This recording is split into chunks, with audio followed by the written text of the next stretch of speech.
8-3, and here we are 8-7 again, 4 straight losses. I can't fucking wear this shirt. I'm fucking tired of this shit, bro.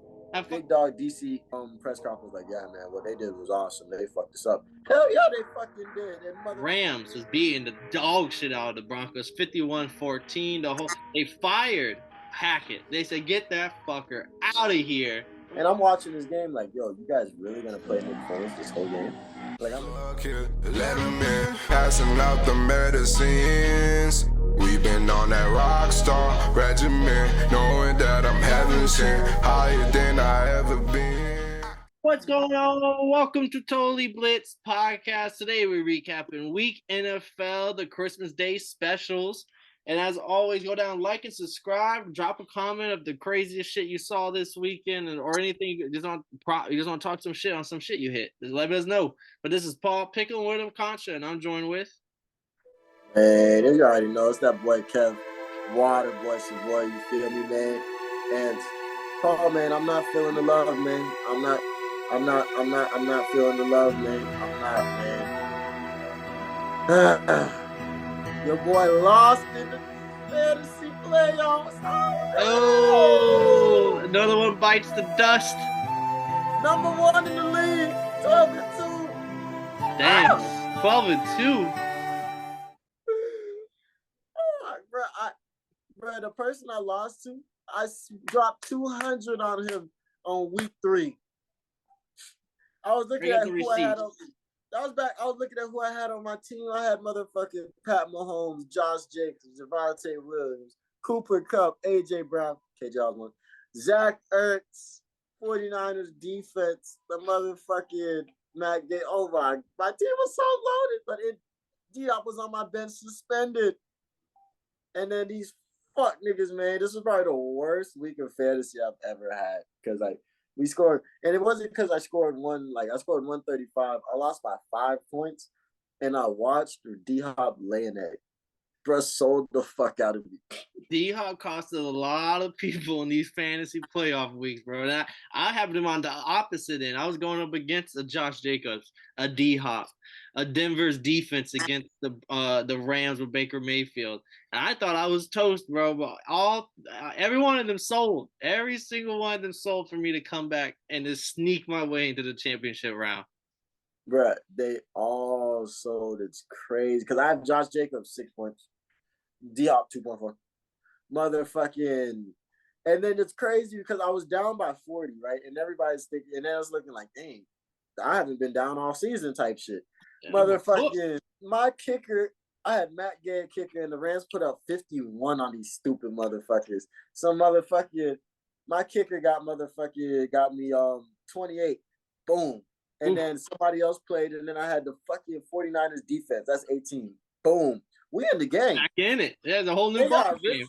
They got Richard White, where Leonard Fournette got most of the snap. Leonard Fournette got like 20-10 versus him got like 8-4.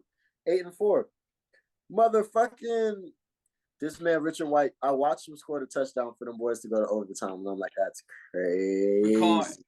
Ricard White. Fuck. I don't care if it was Ricard Black. Fuck him.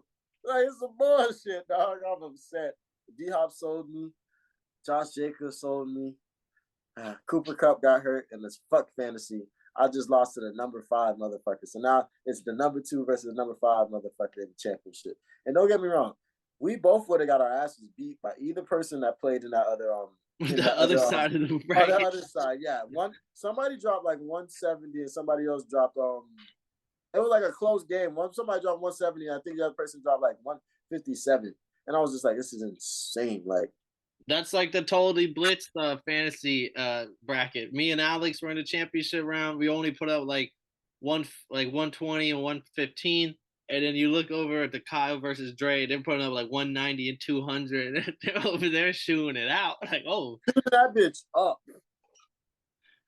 Well, on our picks, though, Kev, you went 2-0 on your locks. The Bengals and Chargers, never a doubt. Well, the Bengals is a little bit of a doubt. Your dog, Eagles, they didn't come through, but shit, it was a hell of a ball game. Then on my end, I went 1-0 on the dogs, Panthers. I keep riding them as a dog. I keep getting paid out pretty well. And then 0-2 on my locks. I had Broncos and Titans. Both of them didn't pull through.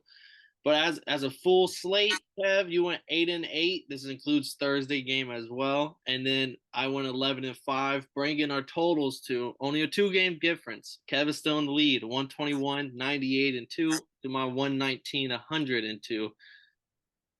So I needed this week because we were split on 1, 2, 3, 4, 5, 6. We were split on 7 games, and out of those 7 games, I went 6-1. So that's crazy. Yeah, I needed. This is the week I needed. Oh no, not I went 5-2. I went 5-2. But still, this is the week I needed to close that gap. That boy said, "Fuck that." I respect it, but no, man, that shit was painful. I was watching the game and I was like, who the fuck? Who can you? Once I seen the Titans lose to the Jags, I was like, who can you trust in this league right now? That was crazy. I said, who can you trust? And when I seen the Texans beat the motherfucking Titans. Nah, the Texans. When I seen the Texans bust their ass, I was like, "There's nobody you can trust in this league no more. This league is for everybody." No, for real. Shit. Well, let's just get into it then. Do you want to talk Thursday night football? I mean, we kind of talked on the picks. We can talk it a little bit, but I just think the Jags are a legitimate team. I think the Jets I'll never bet on Zach Wilson again. I don't care who he's playing against. And they got to figure something out because that defense can only do so much. Yeah, and going forward, Zach Wilson will no longer be the starter. That's confirmed. They're gonna have Mike White be the starter, Flacco be the second string, Zach Wilson's third string, and I've been screaming that for a while now. I'm happy they're catching up. Jaguars, on the other hand, are now first in the AFC South after this week, sitting in the playoffs. All they have to do is win next week, and they probably are in the playoffs for sure. And I mean, someone on this show was saying that the Jaguars will be sitting on top of the Titans at the end of the year. So, I mean, it was a pretty good Thursday. Hey, man, I've been thinking about that all year. Hey, did I see the way you segue into it? I was like, oh, he set that up. That's what he wanted to bring up first. But nah, you called that shit, man. The Jaguars are sitting at, 7-8? And then motherfucking they own the tiebreaker against the Titans right now? And Derrick Henry might not play Thursday night football because he got hurt this week and it's short week and everything. He's already not at practice. So, hey, it's looking up and up for the Jags. And the big thing is Christian Kirk. People kept laughing about that thing. And I kept saying, bro, Christian Kirk's a guy. And, he's proved a lot of people wrong this year. Yeah, that's true. No, I think Trevor Lawrence is really the biggest thing. He's stepping up because these are games that he was losing last year. All these fourth quarter drives that he's going on, he might not have had to do it in this game, but this season he's found progression because I kept asking the question, does Trevor Lawrence suck? Question mark? Yeah, he even had the fumble to start the game and overcame it. Yeah, so Trevor Lawrence, the way he's stepping up, and then Doug Peterson has his team believing. They're buying in Josh Allen on defense. This Jaguars team is interesting. They're only going to get better because next year they get Calvin Ridley. True. No, that's true. Only look up and up. Yeah, so it's going to be interesting to see. I think they can continue playing. And that'll be a fun wild card team, I think, because they can put up 30 with almost a lot of teams. And their defense so far the second half of the season has stepped up a big ways.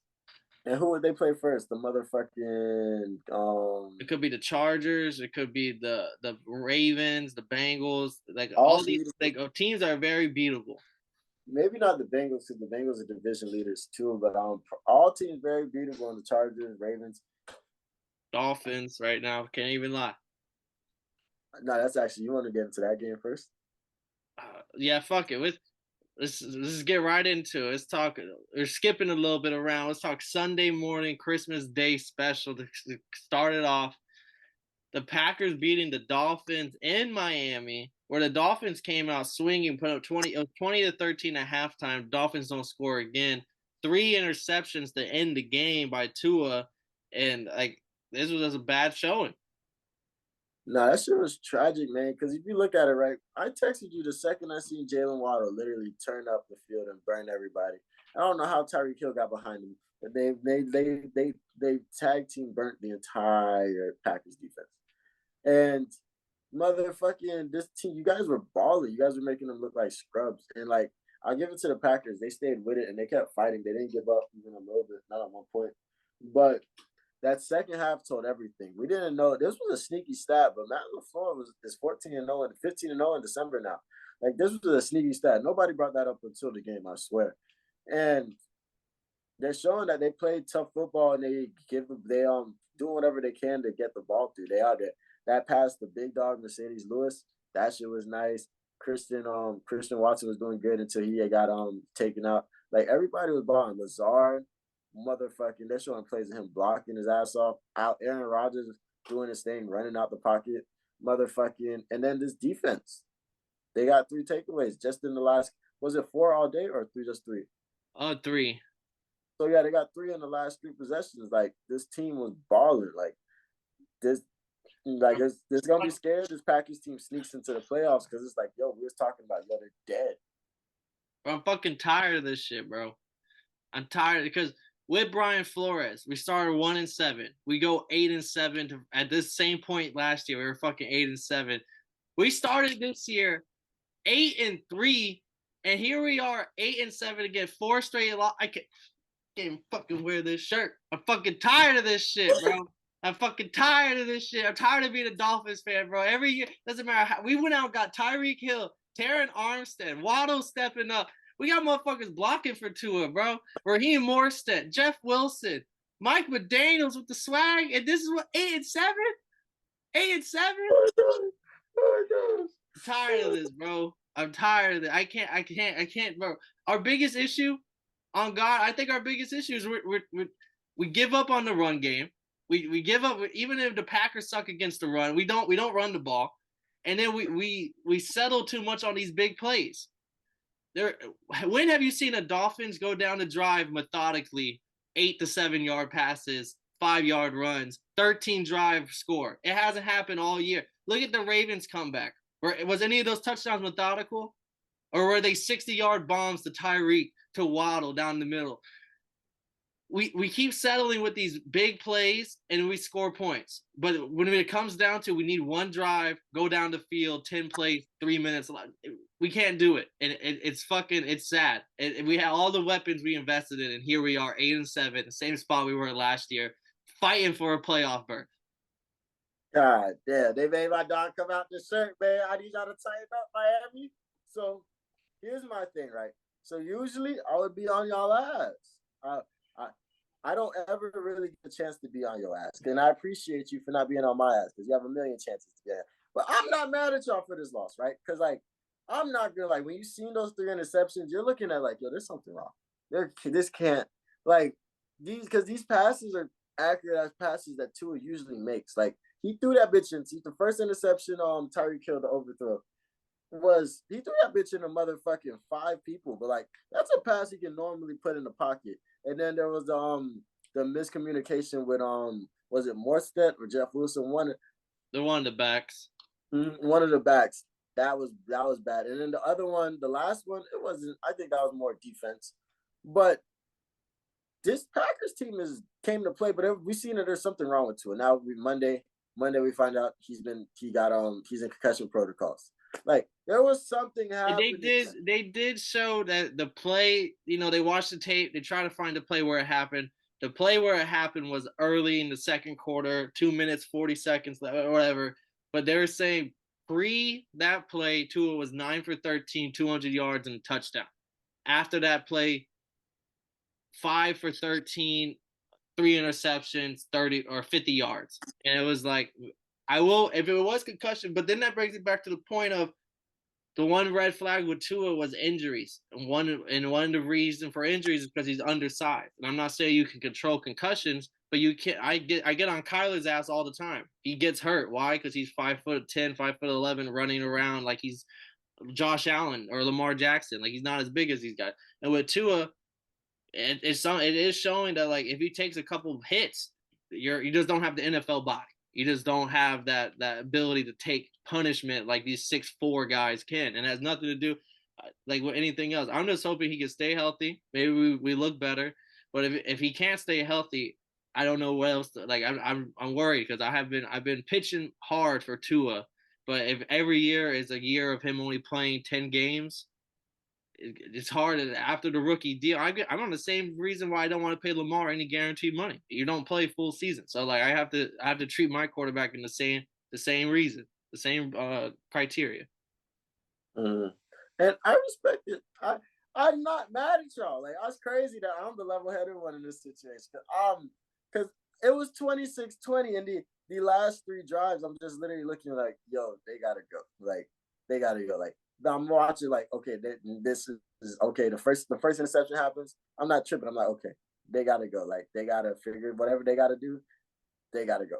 And then he throws the second interception. I'm like, all right, you have a lot less time, but you guys gotta go. You guys gotta go. Jason Sanders missing the field goal at the second half, that was big, I think, also because I mean I know they ended up scoring another field goal, be up by 6, but still it would have been like it's just momentum, not being able to put up points. And I still think my biggest thing, I don't hear anyone else saying it, but like Miami's offense seemed to be like the Cowboys of last year, the Chargers of last, where it's like either you go out there and have a big play and the offense is rolling, or you're stalled and there's nothing in between, and that in between is the shit that wins you championships. Yeah, that's fact. But I'm just looking like this is I'm not mad at y'all for losing this game because like you cannot control this man throwing 3 interceptions. Like he didn't know what he was looking at. Like there might have been 2 motherfuckers like right there. Like he was off a little bit. Like it may have been 2, and most likely there probably was 2 motherfuckers there. And like the light was probably fucking him. Like just bro, he was probably really going through it, and he was over there playing whatever he can because he didn't want Teddy Covers to come in. Like I think y'all just need to figure out the run game situation. You had something going on Raheem Morstead and Jeff Wilson Jr. Early, in the middle of the season, get that back right. But like y'all still have 2 more games to win, and it's against the Patriots and the motherfucking Jets. So like these last 2 games are gonna be the sides if y'all make it or not. All right. Well, we spent some time on that game. Let's go into the blowout block. Some games we can brush past pretty quickly. First one, let's go back to Saturday. The Bills is destroying the Bears. There was no Justin Fields big play. There was no big run touchdown. And without that, the Bears looked like a college offense almost. And then the Bills did what the Bills are supposed to do. They ran the ball in some cold ass weather, and Singletary and James Cook and all the running backs ended up doing the bulk of the work, and Josh Allen and the rest of the team scored the touchdowns. I'm just shook at how much cold weather was playing. Oh yeah, fuck that game. But I was just worried about it. There's so much cold weather out here this week. Like it was even snowing in Miami. They're canceling flights right now. A lot of people are stuck where they're at because shit's just frozen. Tennessee, the Titans game started a whole hour later because in the whole Tennessee, their power grid may go out because of how cold it is. So they were doing the state's electric company was doing this thing where they turn off the power for like 30 seconds in area, or like 5 minutes in areas, and then turn it back on. So like to keep shit going. I don't know, whatever they do scientifically. But the Titans game couldn't start because power was out in the city. That shit's crazy. And these motherfuckers are warming up with no shirts on and shit, trying to show that they the bosses. You got Bills Mafia motherfuckers coming at bitch no shirt, Bills Mafia pants on his stomach. And I'm looking at y'all like, couldn't be me. I'm gonna be out there at a Bills game next year. Hopefully a Dolphins versus Bills game. But like motherfucking we bundling up. Yeah, and the next game, same thing. Chiefs Seahawks 24-10, cold as fuck. And the Seahawks, I thought it was hilarious because you see the Chiefs player on their sideline getting ready, throwing the ball around in pads and everything. Go to the Seahawks sideline. These motherfuckers ain't got no clothes on, bro. Just some ski masks and some face masks and shit. And I was like, oh, brother. That reminded me of remember the New York Giants went on their boat trip and they took that famous photo of everyone out their shirt on and shit. Yeah, I knew that my Seattle Seahawks plus 10 was in jeopardy after I saw them getting ready for the game like that. And this game was never even close. Like the Chiefs were up like 17-3 at halftime, and it was just Chiefs the whole game. Hey, I will say, Jerry McKinnon warmed up without a shirt on, scored a touchdown. It works for somebody. Yeah, he's used to that Kansas City climate. Yeah. Next game, I had the Panthers here. Panthers dominating the Lions 37-23. Everybody, Chuba Hubbard, Deontay Foreman, and everyone was letting loose on the ground game. This was an ass whooping if I've ever seen it. Brett, look, these fingers stand for 321. They ran all over these motherfuckers. They broke up, and you see Big Dog DC over there at the press conference, like, yeah, man, what they did was awesome. They fucked us up. Hell yeah, they fucking did. And motherfucking, and I'm mad as fuck. I didn't have that I don't know. I never even heard of the motherfucker that scored like what he scored like 2 or 3 touchdowns for them boys. Zilstra, whatever his name was. Oh yeah, Shane Zelstra. Yeah, I'm like, bro, if I had him, I would have won in fantasy this week. Fuck D-Hop. Hey, I told you the Lions' run couldn't continue, and the Panthers find ways to win at home. And if you have a defense that lets up running, the Panthers probably have a good shot at keeping the game. And they showed it here. 320 yards. Hubbard, I mean, either one of these running backs in fantasy had a fucking day. Nah, that shit was insane. They ran all over them boys. And now Steve Wilkes has 5 wins. They said that's how many as Matt Rule had his entire motherfucking tenure. So motherfucking fighting for the playoff spot. And they look a lot better than the Bucs, a team that they've beaten twice this season. Yeah, true. Next game on the blowout clock, the 49ers beating the Commanders so badly that they decided they had to sit Heineke and bring back the Carson Wentz show. That was crazy. And then that's the only time they looked decent this game was when Carson Wentz was on the field. Facts. Like, it was looking bad. I will say at halftime, it's 7-7. I was sitting pretty good. Like, I told you that Washington defense is going to have Brock Purdy kind of looking kind of eh. And you picked the Commanders? I picked the Commies straight up. This is one of the few levels I had was I took the Commies here, and their defense showed up. Like, Purdy threw in the interception. The run game, other than Ray McLeod's shout out 813 Ray Sickles High School, shout out other than Ray running that 71-yard touchdown early, it would have been 7-0 at halftime Washington. And I was sitting there like, okay, that one big play, no big deal. Like you can't do that all game. But then the second half showed me Purdy's a guy, because otherwise he would have just kept being mediocre. He showed that like, okay, he knew he was fucking up, time to turn up a gear and do what I've been doing. And I was like, oh shit, okay, Mr. Irrelevant. Didn't he go like 11 for 13 in the second half or some crazy shit like that? Yeah, and there's 2 touchdowns. George Kittle, big dog guy. I fuck with George Kittle because he I don't know if he's good when Debo's there. I don't know what the issue is. I don't know if they can't play together or something like that. He blocks so much.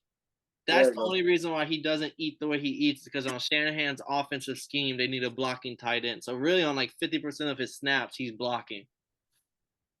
That's what it is. Because, boy, when he gets in that open field, he's a big dude. Like, and he's fast. Like, that's why he's always in that consideration of the top 2 or 3 tight ends, because even if he's not putting up 1,000-yard seasons, his one fallback is like, hey, he also doesn't – like Travis Kelce probably blocks on like 5% of his snaps all year, whereas Kelsey's blocking on like 40% of his snaps. Yeah, Kittle is the truth, man. And he's good. Just defense is awesome, because after that, they got the interception. And I want to say they got a fumble return. Did they score? Did their defense score? The 49ers, yes. Yeah, this defense is balling. I picked them boys up in like, what, the 8th round? Sneaky. Us niggas picked the Ravens and the Bills first. I was mad. I was like, 49ers, both leagues. Then 2 more blowouts. The Rams was beating the dog shit out of the Broncos, 51-14. They fired Hackett. They said, get that fucker out of here. We don't care if we can pay him $80,000 for every week for the next 4 years. We just need him out of this building. Bro, that shit was terrible. Like, genuinely, as a ball player, I would have heard. First off, you know the Rams have somebody named like Jacoby Durant or something like that. So I was like, bro, his name is Kobe Durant. He playing football. What you doing, bro? He got 2 interceptions, so he's doing something right. Took one back for a touchdown. So motherfucking that team was crazy. Matt Gay, what's my boy. I knew when he scored that first 55-yard field goal, I knew like, oh, they got something coming over here. But that ass whooping the Rams put on the Broncos, I was shocked that the Broncos defense allowed that to happen like that. But 5-1 on the best what I thought was the second or third best defense in the league. Yeah, I mean, Kobe Durant, his touchdown, 2 interceptions on the day. Tyler Higbee, 9 catches, 94 yards, 2 touchdowns. Baker Mayfield, 24-28, 232 touchdowns. Cam Akers 23, 118 yards, 3 touchdowns. Like it was, if you had any one of these players, if you had the Rams on fantasy day, like you ate. And Russell Wilson put up like a 6 QBR, his worst of his career ever. 3 interceptions, 15 of 27, 214 yards, sacked 6 times for 40 yards. And word on the street is the Broncos got Walmart money, and they might say, "Get the fuck you too, Russell Wilson." like that Walmart money go long. Like they might just say, "All right, we can't. We're not going to deal with Russell Wilson after this year." Wait, so the Walmart family bought the Broncos?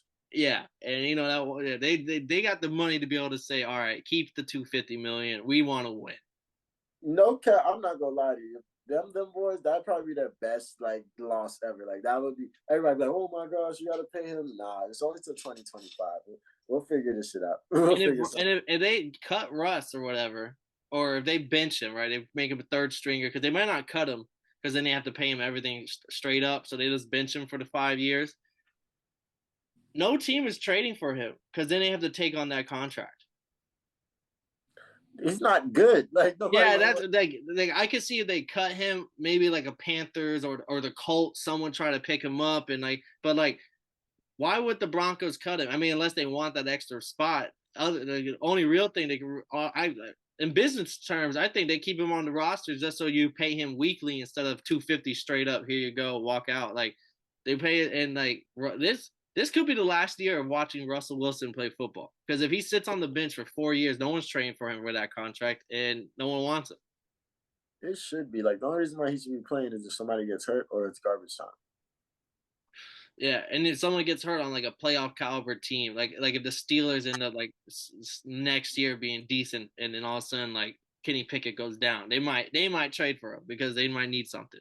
But you know what I heard though? I heard. What'd you hear? Sean Payton. That's like if they do anything, I would say try to figure out, find an offensive minded find an offensive minded coach that knows how to run a defense, and like they still have a squad, like they still have good receivers, they have a great defense, and everybody's young. So like Russell Wilson is just the only problem, and their running backs. So they figured that shit out, and Sean Payton made motherfucking running backs look great over there in New Orleans. But like if they were to get SP, they might be that Super Bowl team we're looking at. I could see him on the Broncos, but the two teams I've been hearing his name with a lot, the Chargers if Staley ends up getting fired, and the Cowboys if Mike McCarthy ends up shitting the bed in the playoffs again.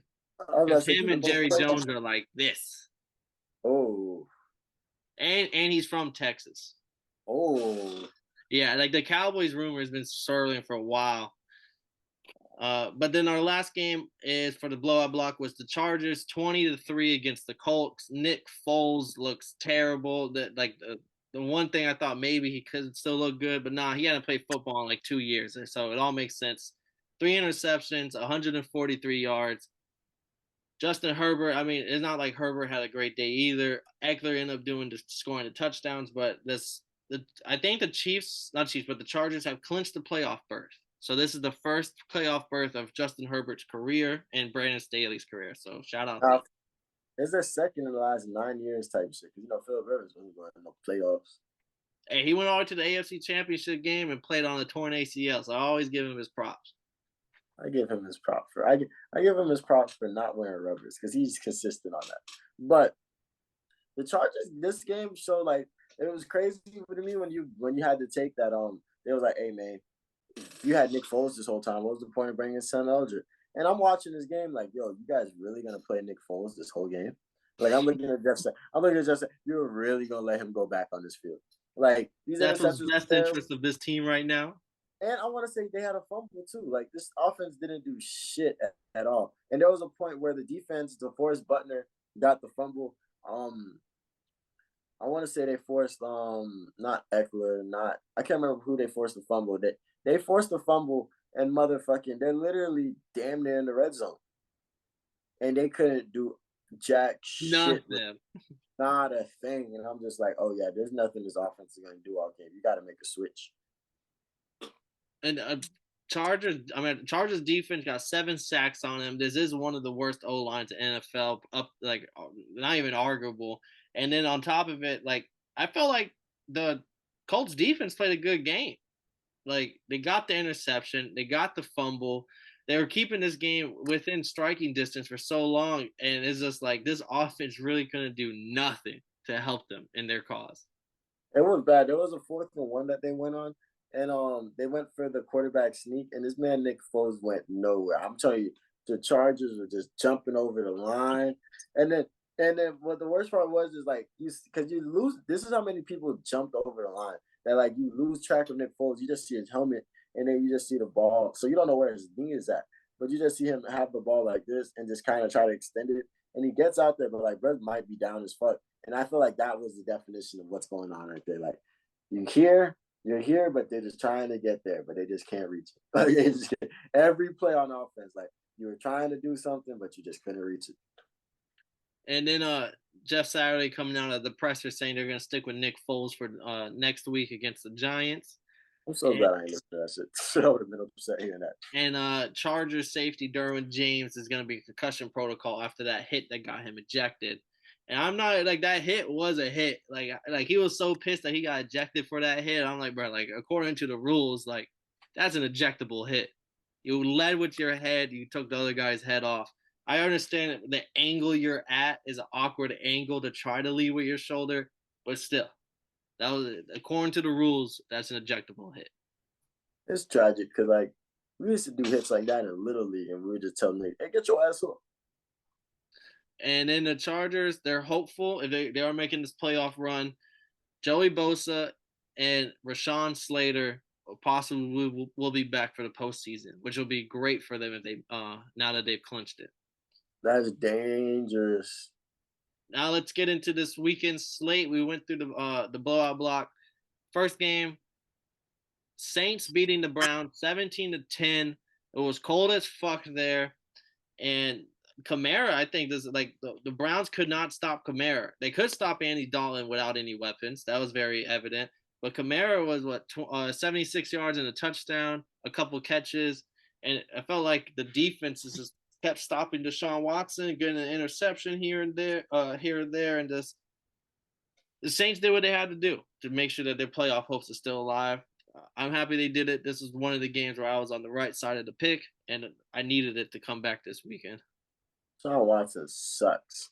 Oh my gosh. So I mean, he got his rushing touchdown. He's cool, but this team's just like the thing about Brissett over Watson is like at least Brissett they get up to play for Brissett. I feel like they understand Brissett's gonna put his life on the line. There was 30-point games coming out of this offense with Brissett in the. I don't think they went over 20. Like that one, the first game where the defense, special teams, and everyone else scored other than the offense. Other than that, they haven't put up over 20. Like offensive wise alone, I don't think they put up 21 or plus yet all year with Deshaun Watson. This team is not good, man. And they paid him all that money, so they gotta play him. But it's like I don't understand why Nick Chubb isn't eating anymore. I don't know. Hey, all these quarterbacks that got their money, Watson, Murray, Russell Wilson, it's going to fuck up the bag for everybody else now because look at what they're doing. Next game, Vikings squeaking out the win against the Giants. I took the Giants. Kev had the Vikings. Once again, Kev, you squeaked out a victory with these fucking Vikings. And my biggest takeaway from this game is they're just not going to be able to do it come playoff time. Like, you're not going to be able to hit a 61-yarder field goal with the game on it. Like, y'all going to keep doing this all year long. But when y'all lose that close game in the playoffs because your defense lets up 30 or 33, don't come crying to us. Hey, first off, Jay Jettis is the best receiver in the motherfucking league. I've been saying it since day one. Cooper Kupp is hurt. Devontae Adams is eating, but motherfucker, he not doing it like Jay Jettis. D-Hop, you've seen what he did this week. Jay Jettis is the truth. Secondly, these motherfuckers are like 9-0 or 11-0 in one-score games this season. And this is my thing, right? Usually, I would think these are red flags, but last year all their games were 50-50. Like all the games were one-score games, and they lost them 50-50. All I've seen is a team this season. All I've seen is a team that doesn't give up, a team that meshes well, a team that eats. They picked up Hawkinson, and Hawkinson immediately became a motherfucking guy. Immediately became a guy, a baller on that team. And that's what they're on. You feel me? So, like, it's true. Their defense does fuck up like crazy, but they step up when they need to, which I think is insane. And that kicker kicked to 61. Like, that's his career high. And he went up there with confidence. Like, that's the biggest thing. This team believes and they're bought in. Kevin O'Connell is the latest one on that sideline every game. Like, this team is the truth. And, like, it's easy to everybody doesn't believe in them, but until they make it to until they get their they get their win in the first in the second round, because there's a chance they might get the bye, like the way the Eagles got hurt right now.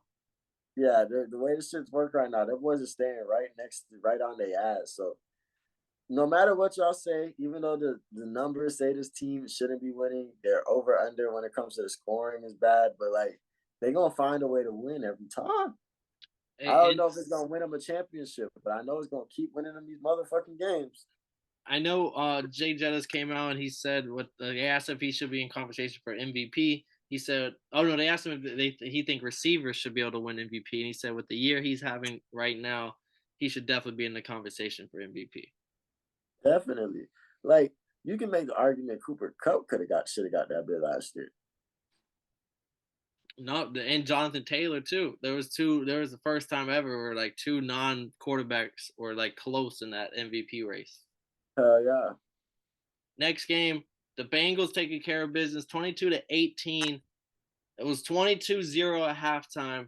Then they forced a couple interceptions. Patriots are moving back. They're moving. They're within. It's 5-point game. A minute left in the game. They're in the red zone. They're on a goal line situation. And Ramon Stevenson's fumble.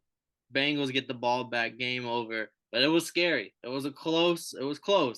Didn't they start this game off like 22-3 or 22-0 or something? 22-0 at half, and then the Patriots get some interception. Like that's the Patriots started second half. Like they were literally, if he doesn't fumble there, Patriots have a good case of they win this game because they were right there. But like what's it called? And then the Vikings with their punt block. I meant to bring that up. Was that the Vikings game? I'm not too sure. Probably is. But yeah, the punt block was what saved them against the Giants. I meant to bring that up. But back to the Patriots. This game was interesting because the way that they started off so hot, the Bengals with T. Higgins scoring that touchdown, looking good. Motherfucking, they were unstoppable, but the Bill just made those adjustments. And then you got Marcus Jones getting, I want to say he got 2 picks, and then he took one for a touchdown. That's all they needed, man. But what do you think about McCorkle in this game? Hey, bro, he's just one more shady play away from I want that motherfucker out of this league, bro. That block on Eli Apple, he had a couple against the Bears where he was kicking people in the nuts. He twists the fuck out of Brian Burns' ankle against the Panthers last year. Like he's just, you can't keep doing these. Like you can get away with a couple until it starts like okay. Maybe, and even if it isn't true, maybe it does bad angles. The defense is going to start honing in on this shit, and they're going to start taking out some of their own street justice on this motherfucker. And I think he's on thin ice right now. But even that, I just don't think he's good.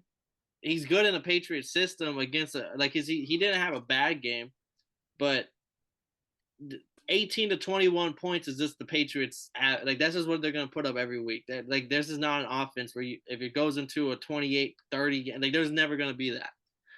And I think his days are numbered too, just because he also seems to like to talk back to some coaches. He also has more of a personality that Bill Belichick's not accustomed to. It's just more of how long is Bill Belichick going to stay as a coach in the NFL? The motherfucker is 70 already. And if he continues to stay for the next 5 years, I don't think Mac Jones is going to be a Patriot for like the next coming years. But if he does end up retiring, I could see Mac Jones sticking around in the Patriot systems. That's interesting. I want to see how this shit goes, but it's another Next, L, boys. And you think, but this is interesting when it comes to them boys. Before we get off of them, the Patriots, motherfucking, they're 7-8, and when it comes to I'm looking on the outside in the playoffs against y'all boys. Like, how you feeling about this? I don't think they have a shot even coming in anymore because like, they have a shot, but it's like one of those. They have like one of the longest. Like the Jets have a better opportunity of making it in. There's a couple teams that are like the I can't remember the other team. I think the Raiders. Maybe it's not the Raiders. I just know there's like two teams that have a higher problem. Steelers. It was the Steelers and the Jets that are more likely to sneak in than the Patriots. I think their opportunity's kind of gone now. Like if they would have won this game, we're talking different. But they needed this win to at least still be hopeful for a playoff push. And I will say that one play was crazy, but I don't respect their comeback that much because like that pass to Jacoby Myers, like it kind of bounced up and he just happened to be in the right place, right time. So that I was looking like if that's the way y'all gonna win, I think the Bengals have more momentum on their side. On to our next game, the Ravens beating the Falcons 17-9. Falcons only put up 3 field goals under the Desmond Ridder offense, and the Ravens. I mean, they didn't look good either, but they needed this win to at least stay close to the Bengals here. They did clinch the playoffs with this win, though. So yeah, I think that's crazy that they're on clinch the playoffs because I feel like they just haven't been having the best season this season. But I mean, this game was it is what it is game. I mean, we started the game off 14-0, and we kind of tried to claw away in a little piece, but it's just one of those games that like I feel like Desmond Ridder played better. But there was like the fourth quarter, we had opportunities to win. Like we had chances, but we were short on a lot of fourth and goals, on a fourth and fourth down conversions. I want to see if I could find the stat to see how we did on fourth downs. I know Travis Algier, or Tyler Algier, are finally letting him be the lead back, and I'm enjoying it. Yeah, Cordell Patterson only had like 8 rushes, and I mean he didn't score anything, but there's just a couple. Desmond Ridder played better. He definitely was throwing that bitch up to Drake London. They had a good rapport, but I don't know. This is one of those games. I'm not mad. I mean, Arthur Smith was livid watching this game. Like every time he was cussing the boys out on their own sidelines, but Drake London back-to-back games with a fumble though. I was like, what the fuck? Fumblicious. Ravens. My big thing with them is okay. Y'all made the playoffs. Not big thing, but the thing I found funny was the Pro Bowl numbers keep coming out. Lamar Jackson is the third alternate for QB. I'm not sure. I think it's like Justin Herbert, Tua, and then Lamar Jackson at the third alternate. Fourth alternate is Tyler Huntley. And if Burrow, Josh Allen, Patrick Mahomes, who all are going to be in the playoffs, all decline to go to the Pro Bowl, and then Herbert and Tua, who are possibly in the playoffs as well, also declined to go to the Pro Bowl. There's a chance in the world where the Ravens have 2 quarterbacks at the Pro Bowl. It's probably the first time ever. That's insane. How did he get that many votes? That's what a lot of people. He got voted in over Derek Carr. He got voted in over Tannehill, who I know isn't having a great year, but still he's a starting quarterback in a Trevor Lawrence. Like I'll let McCorkle go again before. I'll let Mac White go before him. That was one of the funniest things I've seen of all. I was like, wow. And that's another reason why the Pro Bowl is a complete sham. And it's flag football. Next game, the Titans losing to the Texans. We've been saying the Texans have been feisty, but me and you both were like, oh, Derrick Henry going to get that 200 yards. They're going to the Texans are cooked. They always shit on. But man, did Malik Willis look shitty. And man, did the Texans, they still got that fight in them. Even without Pearson, without Brandon Cooks, without Stingley Jr., they're still showing up and they're playing. And Malik Willis, 14 of 23, 99 yards, 2 interceptions. If I was a Titans fan, this game would make me start smoking cigarettes. Like, this was what we thought was a good team that just had some miscues on defense. But Derrick Henry did good enough to motherfucking fuck up me in fantasy. But besides for that 43-yard touchdown run, the boy did not do crazy. Like, He had 126 minus 43. You do the math for you, the genius, like 80 something. So motherfucking they didn't have a crazy presence on offense. And Davis Mills, after I want to say he had a fumble, and he still came back and figured out a way to motherfucking win this game. Like, who was that last touchdown to? His last touchdown was, I'll tell you real quick. Or damn near only touchdown. He threw on to Brandon. Oh, Brandon Cooks did play. My bad. He threw a 6-yard touchdown to Brandon Cooks. Yeah, like, them boys doing what they had to do. Like, what were the turnovers in this game? They didn't force 3 turnovers. Stop it. Yeah, no, they did, bro. They were shitty. Malik Willis looks bad. Like, him coming from Coastal Carolina and Zach Wilson coming BYU. These are reasons why you don't ever take quarterbacks at these small schools, because when they're playing and they look like gods, it's typically because they're playing against some fucking small ass like a school that has no right going up against a 5-star athlete. That's crazy. That's fucked up, because I know somebody that went to the school with Malik Willis. Well, because like the Isaiah Likely, tight end, Coastal Carolina, he's a dog. He's legit. Like, those playmakers you can get from these small, but as a quarterback, go watch the tapes. They're throwing to people who are wide open. Like, there's not like they're throwing passes that couldn't be made. They're throwing to wide open targets because they're wide receiver or tight end. Like, there's a way better skill versus whoever they're going against. And you can't evaluate that, because then once you get into the NFL, everyone's skill is very similar. You're not throwing to wide open targets. You have to anticipate when people get open. It's just a complete different ballgame. So they have completely no passing game with Malik Willis. It's the biggest takeaway from this game. Yeah. And then our next game, which was all passing offenses here. I mean, the run game they get involved. It was a shootout. Cowboys beating the Eagles 40-34. Dak Prescott kept called anytime interception. And of course it hits. It hits early. It hits for a pick 6. Gardner Minshew, though, he does throw to himself. And I will say, though, both of those interceptions were like the Cowboys making good-ass plays on the ball. It wasn't like Gardner Minshew was just throwing shit straight to the safety or nothing. It was the ball getting ripped out of their hands by a Cowboys defender. And who he was throwing to? A.J. Brown? Nah, Quez Watkins, eyeglass. Oh, Quez. I didn't know who exactly was on picks. All right, I'm pretty sure it's Quez Watkins for both of them. But Gardner Minshew had a great game. I'm watching this game and I'm proud. I just think I think this game literally was a shootout. It was even 100%. Everybody put both in. Dak looked great.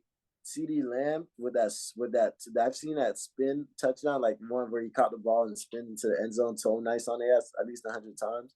But I think this game comes down to that 3rd and 30. That 3rd and 30. Everyone's been talking about it.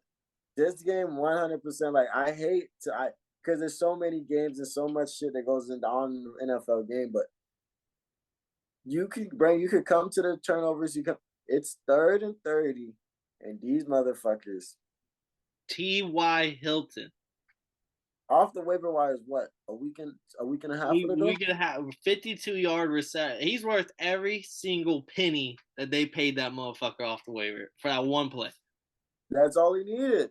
Now get that boy ready for the playoffs. And that's what different maker. I think that, and then low key, they said you seen Devontae Smith on that second touchdown. He went to the kicked the door down. Yeah, he kicked the door down and robbed the Salvation Army. They said, but you can't be doing that. You see them boys ain't score. They ain't score after that.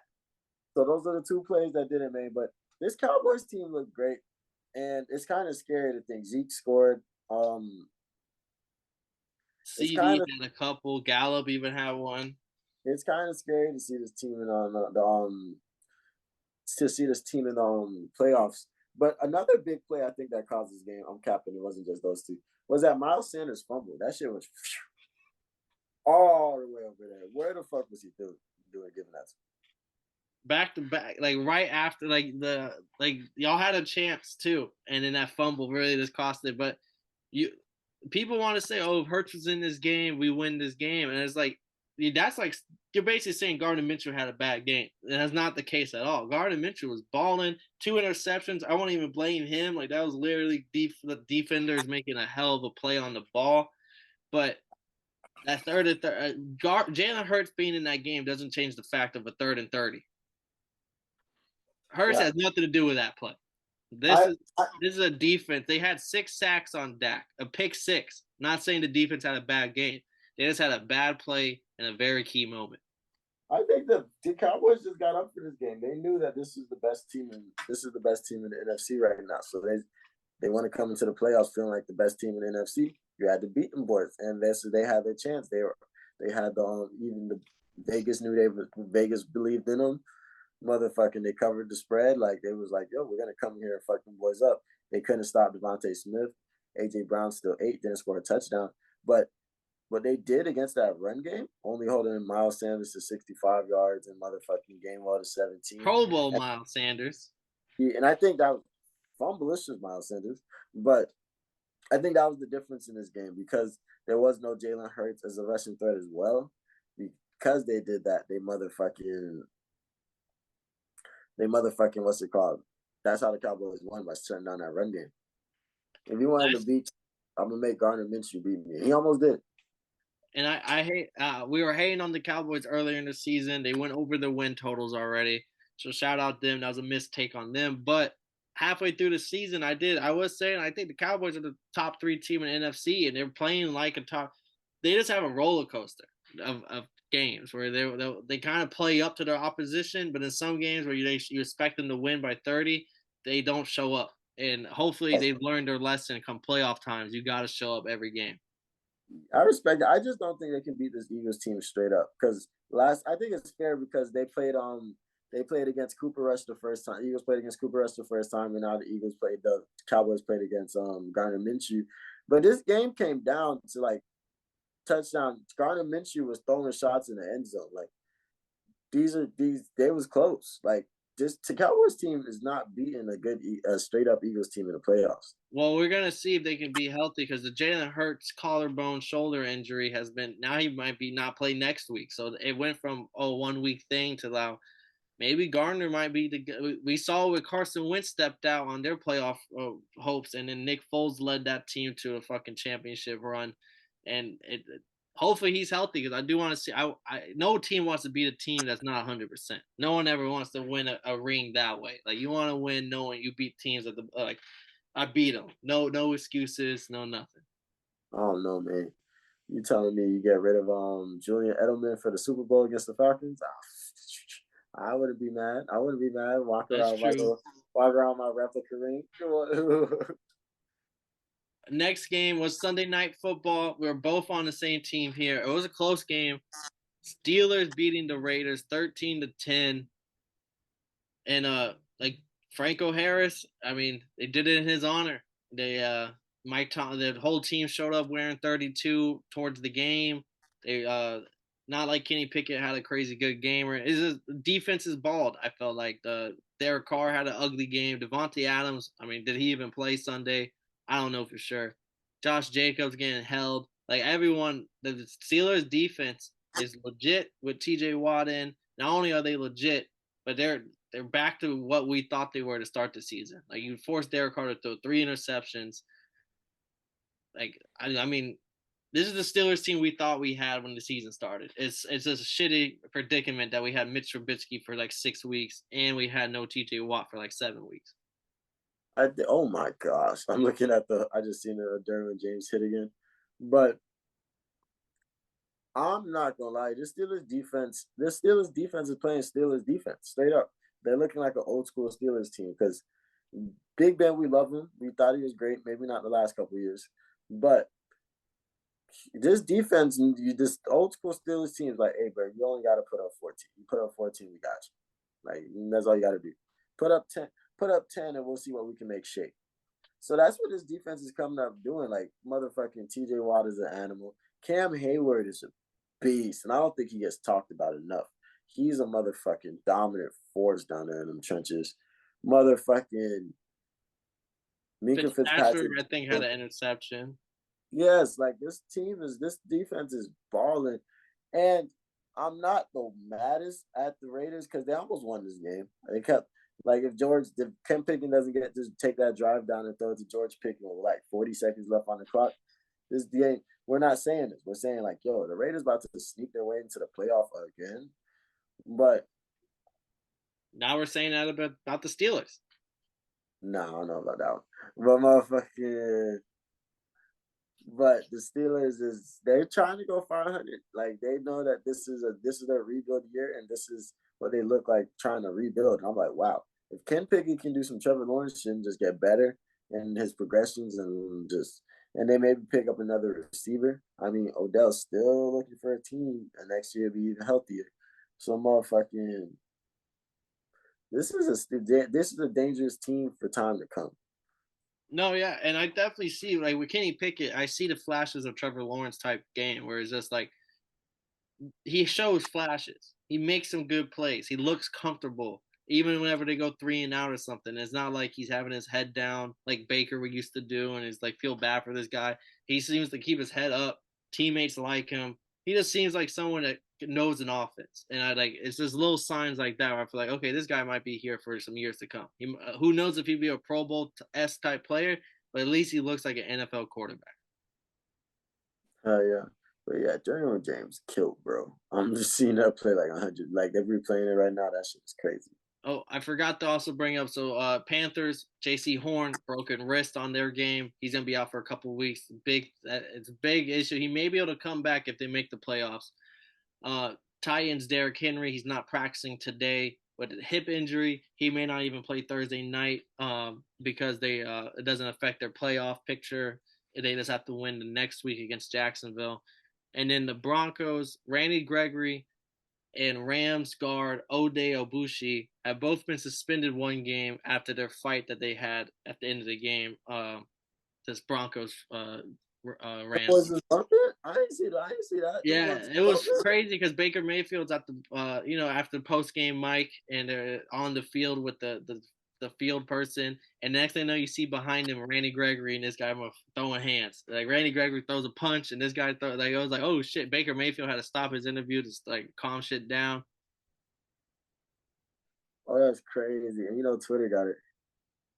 And then so that was the one thing I forgot to hit on. But let's wrap this up with our last game. Why not? It'd be an overtime game on Sunday night, Christmas Day, where the Buccaneers beat the Cardinals 19-16. And I'm not gonna lie, I thought the Cardinals had this game, even with D-Hop not doing a damn thing. I thought the Cardinals had won this game, and the Buccaneers' playoff hopes are just gone. It's right through their fingers. But back to back, I want to say almost 3 weeks in a row now, the Bucs have won in some fourth quarter magic shit because they beat the Packers and or was it the Packers? No, I can't remember. They beat like 3 teams in a row now, where it's like some fourth quarter comeback, a couple seconds left before the game is over, and they score. I think that's just Brady being Brady because they're figuring out something to do with these because they're doing it with the misfits. Because this week it was like with Ricard White, whatever the fuck his name is, and then I can't remember who scored in OT. I know Ricard White had the touchdown. Yeah, Ricard White had the touchdown OT. Yeah, no OT to go in the fourth quarter to force OT. So I think that's the thing. Like we still got to remember that is Brady at the end of the motherfucking field. So he's always gonna figure out a way to make something happen if it's a game. If there's a chance in the game. So this Bucs team is looking like they're gonna will their way into the playoffs if they can win out, because that's what they got to do. Because the Panthers is looking like a very motherfucking possible threat.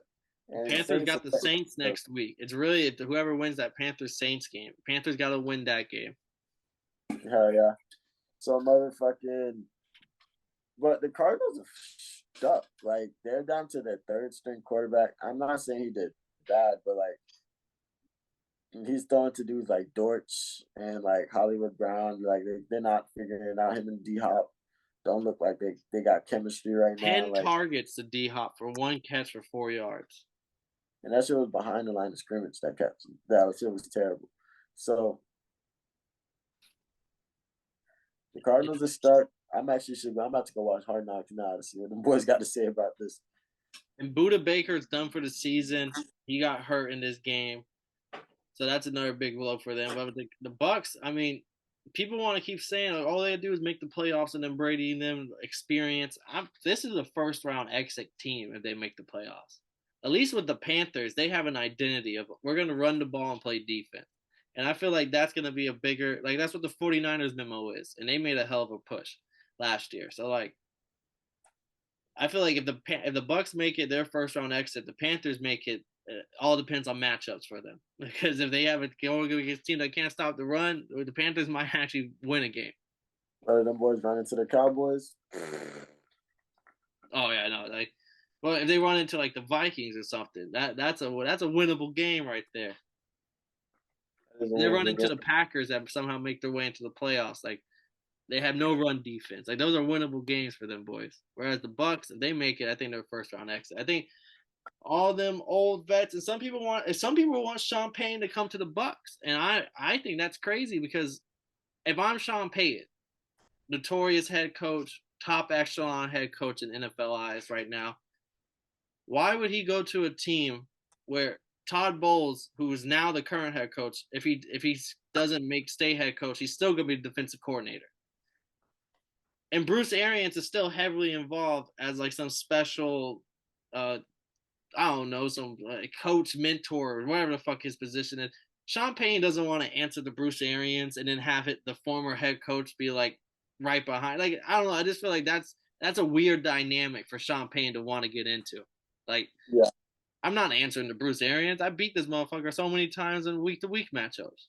Me beat me one time in the playoffs. Now you think you're my boss. Yeah, I think that shit's dead. Like people really think that might happen. I just don't see it.